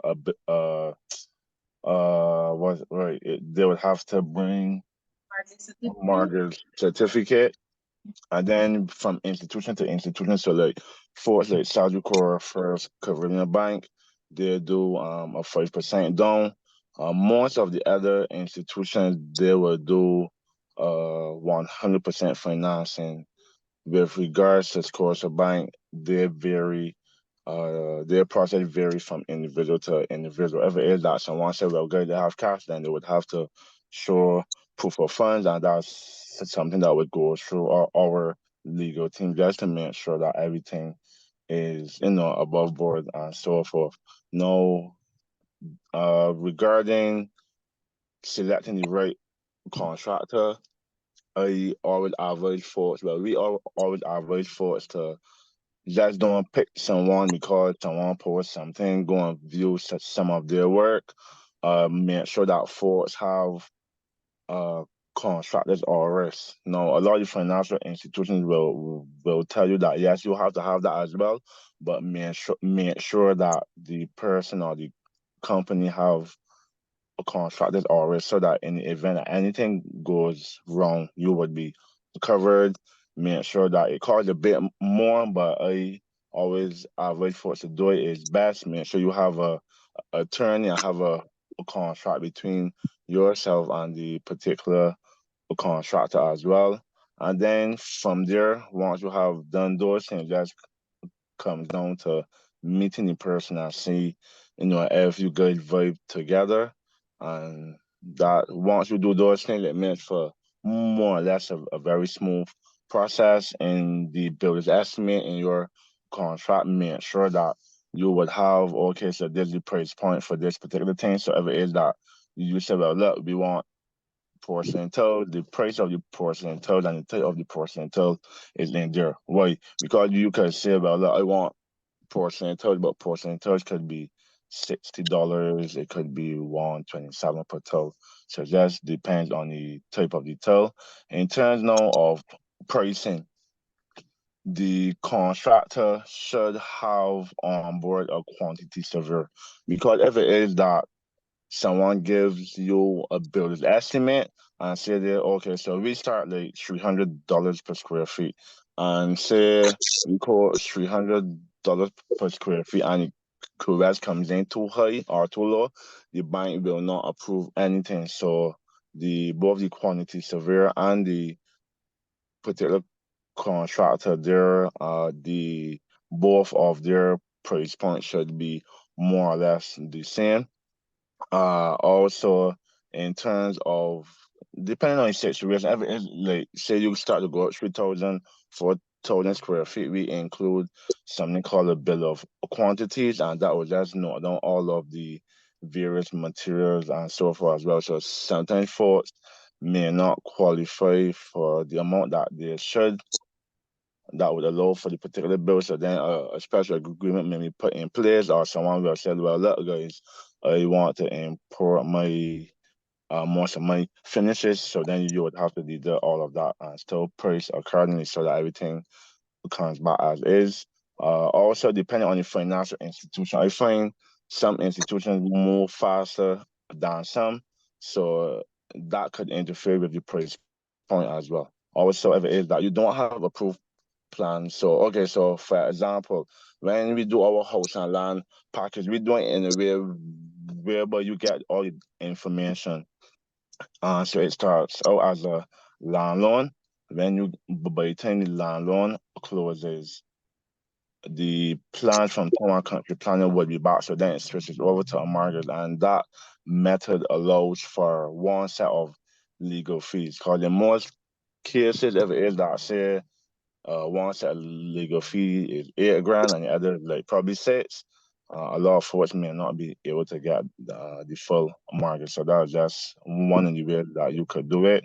In terms of price points, also when it comes now, like you say, okay, so say the house is $300 per square feet, that only includes the structure and finishes.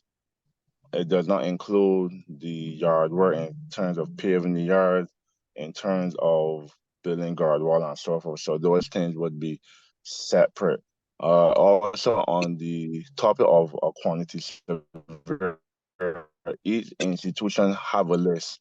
So it's always best to go through that list and pick one quantity survey. So like certain folks you would find on all the lists for the bank. So when it comes to Sagicor, when it comes to First Caribbean Bank, Scotia, a lot of credit unions as well, you would always find BCQS, you would always find Jira Consultancy, you would always find Cost Engineering, you would find AN Curtin and so forth. So then those folks are good for us to go to, especially if it is that you want to do something luxurious and you would want to have a house that is modern as possible. I always think that the best route to go. Why? Because if it is that say 10, 15, 25 years down the road, you want to cash in your investment. You don't want a case whereby the house was not built correctly or to a particular standard, and then obviously then you can't get back the investment as you would like. Yeah. Thank you, Keyshawn. That was a mouthful and a good one too. Keyshawn is extremely knowledgeable, and Keyshawn knows I have told him quite a few things. And he's always willing to answer my questions. Go ahead, Denisha. Denisha have a question. Okay. I don't have a question. I just want to say that maybe we should have requested a viewing of Jairus and Philippa's property, as a I just guess it's okay. That's funny. Oh, that may have to be personal. So, but one thing I wanted to ask you though, Keyshawn, to clarify on was in terms of the house and land packages. You Right. mentioned that you can get one legal fees even if you purchase the land and then build the property. How do you go about that? Right. So when you select the land and so forth, you would get a builder's estimate, which would make notion of house and land. You basically let the loans officer know is a house and land package. So let's say no you went a cottage court up there has a reservation fee. If you go a vineyard up there has a reservation fee as well. So you pay that reservation fee and you get the all the documentation. Right. So regardless of that first step, you always have to get the documentation. So you get the documentation, you take that in, the once the contracted worth is so if it is you say, well look, I want a three to bath, the contractor should be able to say, well look, okay, a three to bath starts at 1,000 square feet, one room 12 by 14, the other rooms 10 by 11, 11 by 12, whatever the case is. So you will know, okay, yeah, that works for me. And he should be able to price the house up on a per square feet basis. Now, when you price on a per square feet basis, depending on the start point, that would cover certain types of materials. So if it is that you say, okay, I have a house 1,000 square feet, I have curtain windows and so forth. And then now you say, well, look, I want tempered glass. All of those things would take you outside the normal scope of works within that particular price point. If you say, well, I want porcelain tiles throughout the whole house, that does the same thing. So then it calls for a maintain and a clear cut well, direct information as to the type of finishes and so forth. But once you take in your documentation for the land, the builder's estimate, that will allow that to happen. And obviously, as I said before, it just comes back down to letting the loans often know is a house and land package. Now, when it comes to the land valuation and the QS report, what a lot of folks don't know is a lot of folks run and go and get a land valuation and may end up paying like five. Then they turn around and get a quantity survey report, and those start at 8, so you're at 13, right? But what a lot of folks don't know that the quantity survey report also takes into consideration the value of the land. So you just get the quantity survey report done one time, and you save a bit of coppers there. Once you taking all of the documentation, it allows you to have that work out whereby you pay one set of legal fees, right? But sometimes some financial institution may give you a bit of a pushback, so it may end up having to deal with one particular loans officer, or But once you let folks know, well, look, this is a house and land package, and this is how we would like to go about it. I find that a lot of the financial institutions are flexible in that regard. Okay, thank you. I Right. guess we will still have these probably same virgin interests. So I know we said we wrap off by 8, but I would like to take if there's anyone that would like to ask Keyshawn a question. Um, they can go right ahead at this moment before we wrap off. If there are any questions for Keyshawn, but I know that you were very comprehensive. Right. Or right. Also, and just in the event that anyone that's listening would thinking or about to go through the whole mortgage process, do not discount the need to do tax holds, right? So I find a lot of times clients don't want to do tax holds. Tax holds could be for 50, 600, depending on, who does them. So a lot of folks say, I'm good. But then, when you don't do tax holds, the mortgage is approved. And then when the excavation starts, we find, because the building estimates cover down to reduce levels of 3 feet. So once you go below 3 feet, then that is cash that you the client would have to look for out of pocket. So say now you go someplace like Groves, right? Or you go someplace like Lyrics Core and you don't do test holes. Then when the activation is going on, you find, oh wow, I am now 6 feet below the 3 feet. Then you would have to backfill, and when you backfill that deep, you have to have the excavator on site and a roller, and the trucks come and put the marl, and then you have to put in the marl and you roll every 6 inches. So that's a very tedious and expensive process. So when you start to go like extra 6 feet and so forth, that's like additional 35K to 50K or so in extra cost to get out of the foundation. So then a lot of folks find themselves on the back foot, whereby the institution now is not going to give any cash, more cash until you get to that first stage, which would be the ground floor slab. So then now you have to find cash from other places. So yeah, so for sure, any person that listening, make sure you do test, so don't discount it at all, at all, at all. All right. Wow. Yeah. Thank you. 'Cause in my opinion, I would have felt like I don't want to tackle. I just hope for the best. Ask the people in the neighborhood how far they had to dig. I made an estimation. I don't spend our funds, but I like how you said don't discount it because it could be a major factor in terms of financing and the approach you take for the foundation. I think Correct. Jaleesa has a question. Yeah, I was gonna ask at what point of the process you get the TESOLs done, because if it's a case that you realize is deeper than you're willing to have to pay for in terms of costs, is it a case then that you can make a decision not to go ahead with the, I'm just trying to figure out where this fits in the process. Oh, okay. No problem. Great question. No, let's say you go to a particular location and you go through, certain developers or certain realtors. They ask for either one, a reservation fee, or two, a 10% deposit. So some folks pay the 10% deposit out of pocket, something that comes from the financial institution. So let's say you do all of that first.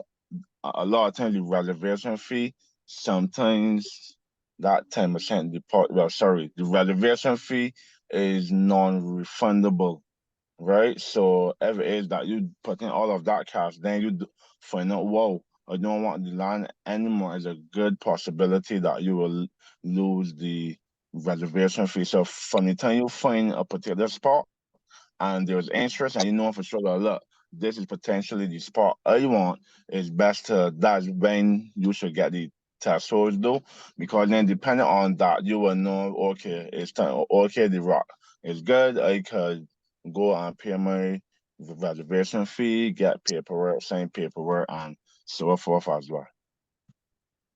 Thank you, Keyshawn. Thank Thank you. you, Jaleesa, also for asking that question. And Christian, I think Christian would have went that route in terms of getting to asking the owner or the realtor permission to do the task holes and then make a decision based on that. So we Right. have one question and then we would have the final remarks from the panelists and we will close off. Go ahead, Avion. Yeah, good night, everybody. I just love for Keyshawn. I know Keyshawn was speaking about the test scores, having test scores done beforehand. So you're saying, because I trying to understand you. You're saying that if you see some place that you are interested in, you can go forth to the realtor and ask the realtor permission. 'Cause I mean, to me, I see it as the aspect not your land as yet. If you understand meaning. So I Right. think I want to know if it's a situation you have to, as you talking about putting a deposit first, not getting back that deposit to be able to get the test source, and you were saying you save better on that aspect. I trying to understand what you're saying here. All right, so what I'm saying, so basically what I'm saying is me being blunt. Do not give anyone no deposit for no land until you get tax holes done. Because if you when you pay that reservation fee, more times than not, that is non-refundable. So you pay that and then you do tax holes after and you find, wow, I have now gone additional 5, 6 feet in the ground. I do not have the budget to get out of the ground. I don't want to spot anymore. It's a high possibility that you will lose that uh reservation fee. Right? Okay, so for example, we deal with Cottage Court West, we also deal with Vineyard. The deposit for Cottage Court is 2,500. The deposit for Vineyard is 5K.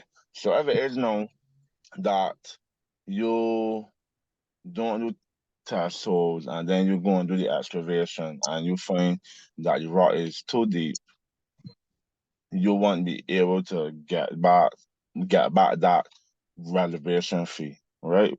Right. But with us being that we have done a lot of construction and there, we know how the rock is. But outside of just using that as an example, you would lose the fee. So before any cash, any paperwork is signed, it's always best to make sure you do the test holes. And if it is that say you qualify for 5 and you only using 350 and you find out, well, I'm going to need additional 35, 50K, or whatever the case is to get off the foundation, then when you do the test holes, you get, oh boy, what's the word for it? A topological report. I think I pronounced it right. So that shows the rock cap and the variation and how it runs. And then you take that into the financial institution with the price, and then the bank would give you the additional cash out of the unspent mortgage amount so that you could put that additional funds into the into the house and so forth. But it's something you should do because this is something that goes across the board. Every builder's estimate that is received, it covers down to 3 feet. So down to 3 feet is when you excavate a bucket dig, wherever the teeth is, that's 3 feet. So if they dig and they're doing butt rock, obviously you should build a house on rock. Or that's like well, there's core when you go 8 to 10 feet, you butt something called loom. So it's okay to build on that, but outside of that is rock. So then if you don't find rock at 3 feet and you dig further, the contractor is not going to cover below 3 feet. So then you would have to look for the cash. And obviously, as I said before, if you already max out your mortgage amount and you don't have the cash to do that, then you find yourself in a very sticky position. So touch those and anything else after. Thank you very much, Keyshawn.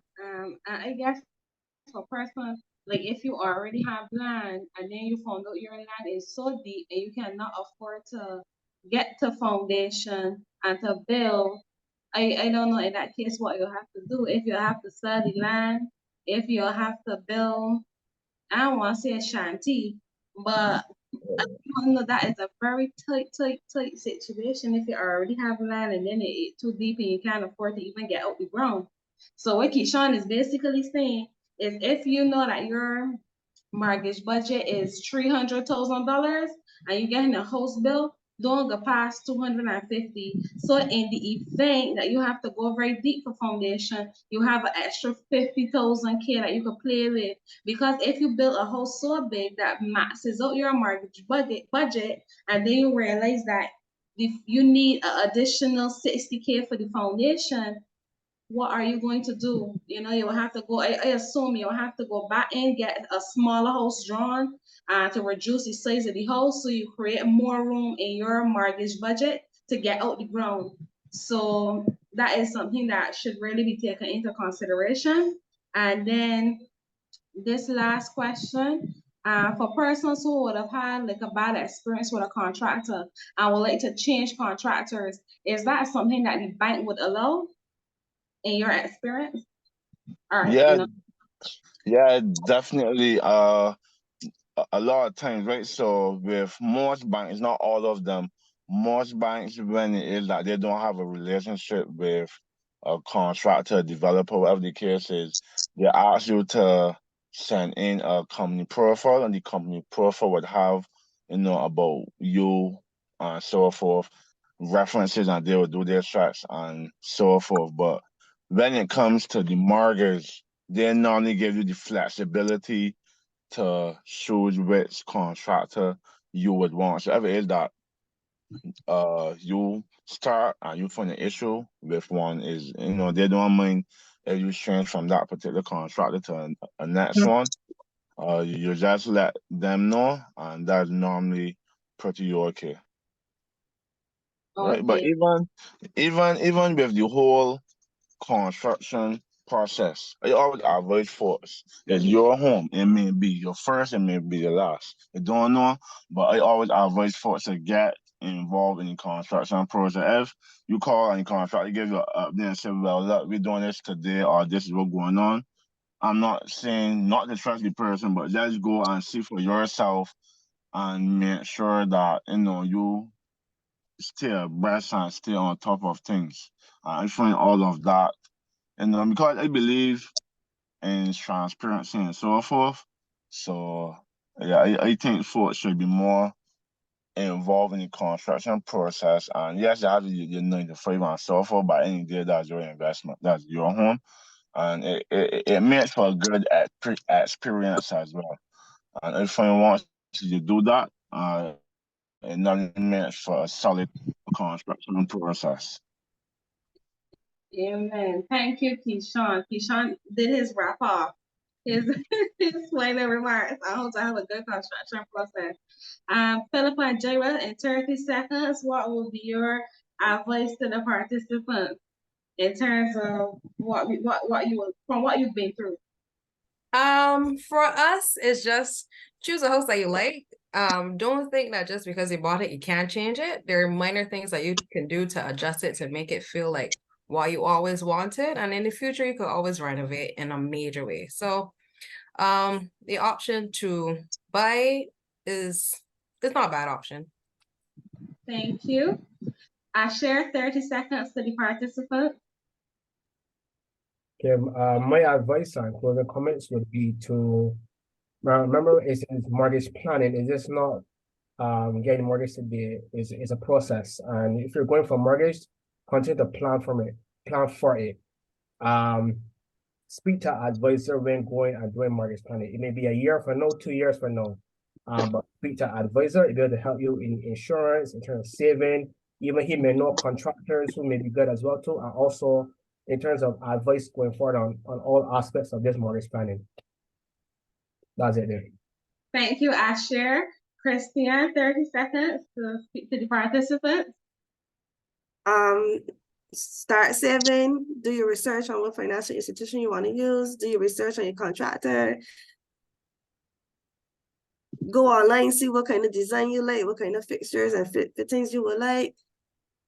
Don't fight with your husband when you're doing the building process.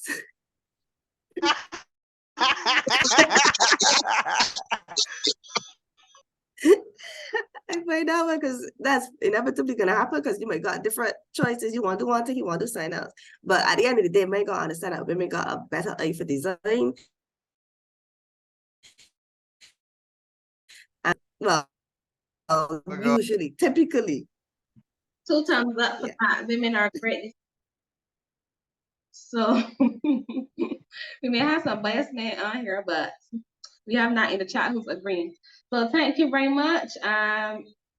Thank you, Jaira and Philippa, Christiane, Asher. Well, Nicholas also would have came on and supported Christiane, right, Asher. And thank you, Keyshawn, who came in at the end of a power punch.